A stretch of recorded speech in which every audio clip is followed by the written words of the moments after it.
నమస్తే, welcome to Suman TV. నేను మీ యామిని.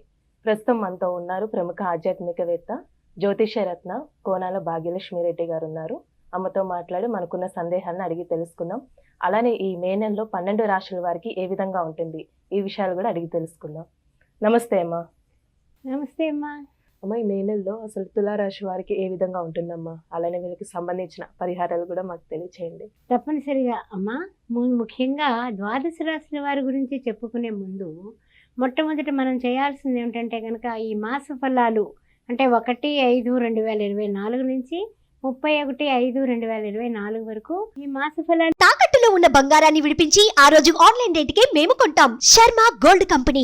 ప్రయాణాలు ఉంటాయి. ఆ ప్రయాణాల గురించి తెలుసుకున్నాక మనం ద్వాదశ రాశుల వారి గురించి మాట్లాడుకుందాం. మొట్టమొదట మనకి మే 1వ తారీఖున గురుడు వృషభ రాశిలోకి ప్రవేశిస్తున్నాడు. ఆ తర్వాత మే 11వ తారీఖున బుధుడు మేషరాశిలోకి ప్రవేశిస్తున్నాడు. తర్వాత చూస్తే మే 14వ తారీఖున రవి వృషభ రాశిలోకి వృషభ సంక్రమణం జరుగుతుంది. ఆ తర్వాత మే 19వ తారీఖున శుక్రుడు వృషభంలోకి ప్రవేశిస్తున్నాడు. తర్వాత మే 31వ తారీఖున బుధుడు వృషభంలోకి ప్రవేశిస్తున్నాడు.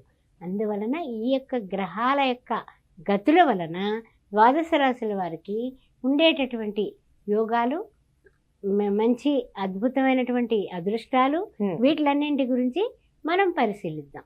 వక్రతుండ మహాకాయ కోటి సూర్య సమప్రభ నిర్విఘ్నం కురు మే దేవ సర్వకార్యేషు సర్వదా ఓం గం గణపతే నమః అని ప్రతి నిత్యము వినాయకుడిని ఆరాధన చేస్తేనే ఈ తులారాశి వారికి మే నెల బాగుంటుంది. ఆ విషయంలో ఏ విధమైనటువంటి మొహమాటం లేకుండా చెప్తున్నా. కారణం ఏమిటంటే కనుక ఈ తులారాశి వారికి మనకి సంబంధించి గోచార చంద్రుడు 3వ ఇంట ఉన్నప్పటికీ కూడా మనకి 5th హౌస్లో శని భగవానుడు, తర్వాత అంటే షష్టమంలో చెప్పాలంటే కనుక కుజుడు, రాహువు, బుధుడు ఉండడం.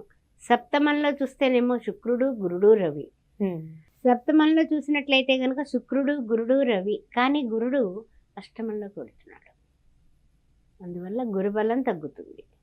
తర్వాత చూసినట్లయితే కనుక మనకి ద్వాదశంలో కేతువు. ఈ ద్వాదశంలో ఉన్న కేతువుకి అధిష్టాన దేవత గణపతి. అందువల్ల గణపతి ఆరాధన ప్రతి పనికి ప్రతి నిమిషము మీరు చేస్తేనే మీకు ఈ నెల కలిసి వస్తుంది. లేకపోతే కనుక ఎక్కడ వేసిన గొంగళి అక్కడే ఉన్నట్టు ఉంటుంది. రాజకీయంగా ఉండండి, రియల్ ఎస్టేట్ రంగంలో ఉండండి, వ్యాపారంలో ఉండండి, వృత్తుల్లో ఉండండి, ఎందులో ఉన్నప్పటికీ కూడా మీకు కలిసి రావాలంటే గణపతిని గట్టిగా పాదాలు పట్టుకోవడం. ఆ విషయం మర్చిపోకండి. తర్వాత విషయానికి వద్దాం.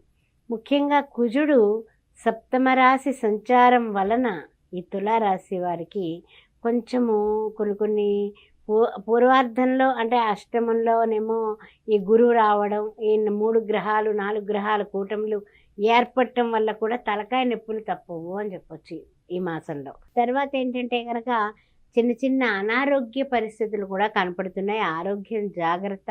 సూర్య నమస్కారాలు మర్చిపోకుండా మానకుండా చేయండి. రవి, మిత్ర, సూర్య, ఖగ, భాను, పూష, హిరణ్యగర్భ, మరీచ, ఆదిత్య, సవిత్ర, అర్క, భాస్కరేభ్యో నమః ఈ 12 నామాలతో సూర్య భగవానుడికి నమస్కారాలు చేసుకోవడం మానవద్దు. మరీ చెప్తున్నాను. ఎందుకంటే ఆరోగ్యం భాస్కరాది ఇచ్చేది మీ అందరికీ తెలుసు. తర్వాత కొంచెం అనారోగ్యమే కాకుండా ఆలోచనలు కూడానండి కొంచెం సక్రమంగా ఉండవు. ఆలోచిస్తారు కానీ ఆలోచన విజయవంతం అవ్వదు. కారణం ఏమిటి? బుధుడు కుజుడికి రాహుతో కలిసి సంగమంలో ఉండడం వలన వీళ్ళ ఆలోచనలో పరిపక్వత అనేది రావడం కష్టం. అందువలన బుధుడికి కారకత్వమైనటువంటి శ్రీ మహావిష్ణువుని పూజించడం, లక్ష్మీనారాయణని సేవించడం చాలా చాలా ఉపయుక్తంగా ఉంటుంది. అలానే వీళ్ళకి వివాహం విషయానికి వస్తే ఏ విధంగా ఉంటుందమ్మా? వివాహ విషయానికి వస్తే కనుక ఇప్పుడు వివాహ ప్రయత్నాలు చేసుకోకుండా ఉండడమే మంచిది. చూడటం కానీ అది అంటే ఏంటంటే ఒకవేళ ఏదైనా మోసపోయేటటువంటి కార్యక్రమం ఉంటుంది. అవతల వాళ్ళు ఉద్యోగం చేయకపోయినా చేస్తున్నారు, లేకపోతే ఏదో ఒకటి రకరకాల ఆస్తులు లేకపోయినా ఉన్నాయి. ఇలాంటి మోసాల ప్రభావానికి వీళ్ళు లోన్ అయ్యేటటువంటి పరిస్థితులు ఉన్నాయి. కాబట్టి ఇప్పుడు ఏది ప్రస్తుతానికైతే ఈ నెల అలా గమ్మున ఉండండి అంతే. ఏ పనులైనా సరే వ్యాపార పరంగా కానీ, వృత్తుల పరంగా కానీ, ఉద్యోగ పరంగా కానీ, ఈ ఉద్యోగం వదిలేస్తే జీతం హైక్ వచ్చేస్తుంది అని అంటున్నారనేసి అప్లికేషన్ పెడతారు. ఈలోగా ఉన్నది పోతుంది, రాబోయేది రాదు. దాని ఇక్కడ రిజైన్ చేసి దాన్ని వాడు యాక్సెప్ట్ చేశాడు కదా అనేసి టక్కని రిజైన్ చేస్తే మనం మళ్ళీ పప్పులో కాలేసిన వాళ్ళు అయిపోతాం. జాగ్రత్త జాగ్రత్త జాగ్రత్త. తర్వాత ముఖ్యంగా ఏమిటంటే కనుక కొన్ని నష్టాలు కనపడుతున్నాయి, పనులలో విఘ్నాలు కనపడుతున్నాయి. భయపడాల్సిన అవసరం లేదు, భయభ్రాంతులు అవ్వకండి. ఈ నష్టాలని, ఈ యొక్క కష్టాలని, ఈ విఘ్నాలని ఎదుర్కోవడానికే తొలుత మీకు ఏం చెప్పాను, గణపతి ఆరాధన. గణపతిని ఎప్పుడు కూడా ప్రతిరోజు 21 సార్లు ఓం గం గణపతే నమః, ఓం సుముఖాయ నమః, ఓం హేరంబాయ నమః అని గణపతి 21 నామాలు చేసుకుని మీరు నమస్కారం చేసుకుని బెల్లం ముక్క, అరటిపండు, కొబ్బరికాయ మీ ఓపిక ఏం పెట్టినా పెట్టి ఆయనకి దండం పెట్టుకునే మీరు బయటకు వెళ్ళండి. అది మానకండి. ప్రతిరోజు ఆదిత్య హృదయం పుణ్యం సర్వశత్రు వినాశనం. తులారాశి వారికి వచ్చేటటువంటి ఈ యొక్క ఇక్కట్లు జయం కలగాలంటే రామచంద్ర ప్రభువే అగస్త్య మహర్షి ద్వారా ఆదిత్య హృదయాన్ని విని ఉన్నాడు.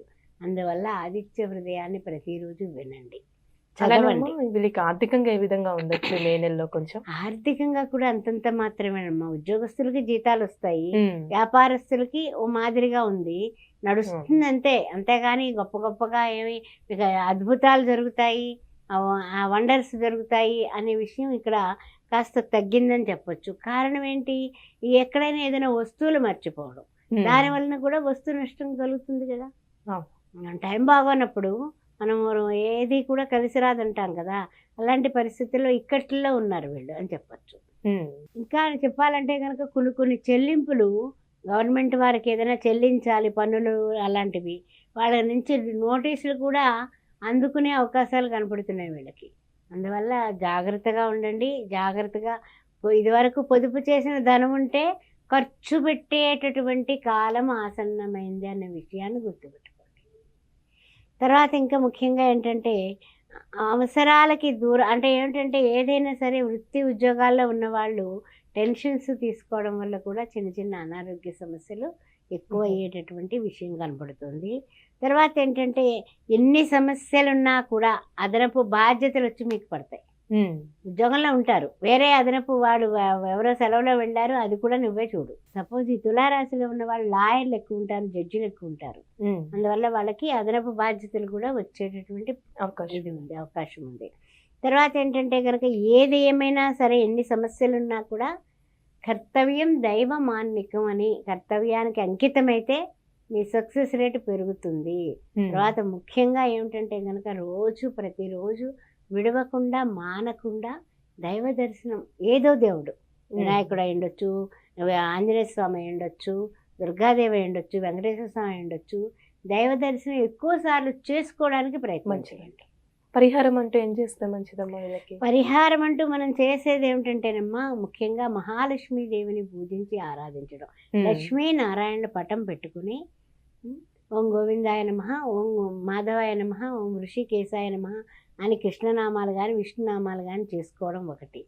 తర్వాత ఇంకొక ట్రెండ్ ఏంటంటే శ్రీ మహాలక్ష్మీదేవిని మహాలక్ష్మీచ విద్మహే విష్ణు పత్ని చ ధీమహి తన్నో లక్ష్మి ప్రచోదయాత్ అనే అమ్మవారిని పూజించడం.